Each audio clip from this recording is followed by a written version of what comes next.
There's no doubt that there's election fraud going on in this country. There's been countless examples of it going back to Kennedy in 1960 and the fraud up in Illinois. We know about LBJ in Texas to get into Congress and fraud. We know about what happened in the 2000 election. It's been certified in Ohio that it was fraud in 2004. But now with Ron Paul, it is undoubted. He clearly won in Iowa. And a month after that election, they just threw the whole thing out and haven't said what they're going to do now, but admitted that a bunch of the precincts had their records disappear. Everywhere like Ames, where he was showing 55, 60% in the polls, all those college university areas.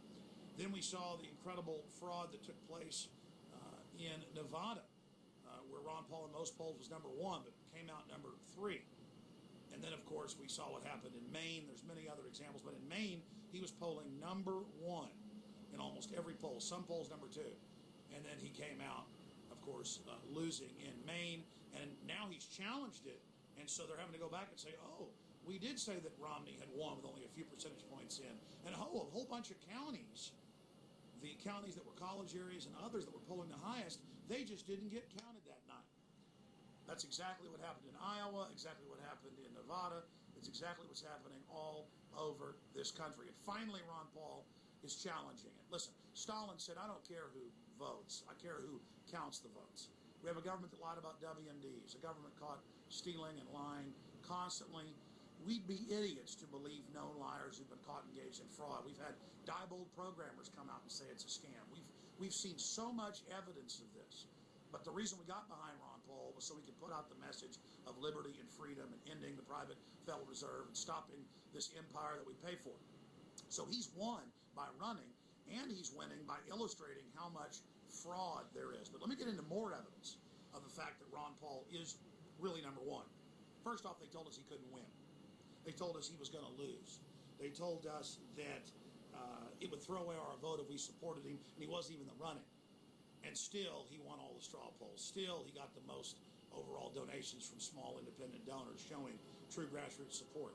And despite that controlled corporate media mantra that he couldn't win, that worked 4 years ago, it failed, and he was still in that top tier. But here's the biggest piece of evidence of fraud. Not just the fact that he was given the least amount of time in the debates, 89 seconds in the CBS, so that when he does get coverage, it's incredibly negative. No. It's that consistently in the last year, he's gotten more money, even though we're 8 Republican candidates early on, and it still shows the numbers today with only 4 left. Ron Paul, in the last year, has gotten over 70% of all total donations from the military for all Republicans and Obama.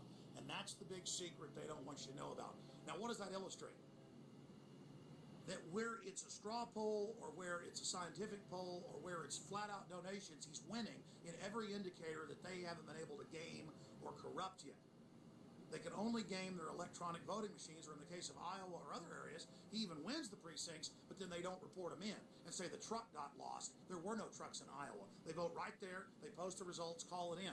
But they said a bunch of trucks got lost everywhere he was winning by double digits. Same thing now happened in Maine. So he's winning. And that last piece of evidence, getting all those military donations, people like Adam Kokesh and other veterans had a march. Thousands and thousands showed up with active duty. Almost no corporate or media coverage. Again, showing they'll game things, showing they'll cover things up. In the debates, they attack him and say, you don't support the wars. You don't support the military, implying the military supports all these illegal wars, when in all the polls show they don't. Imagine if another candidate who was a warmonger had this type of military support. That's all you'd hear about. So it shows that the military is waking up, so are the police. They understand that criminals have taken over our government.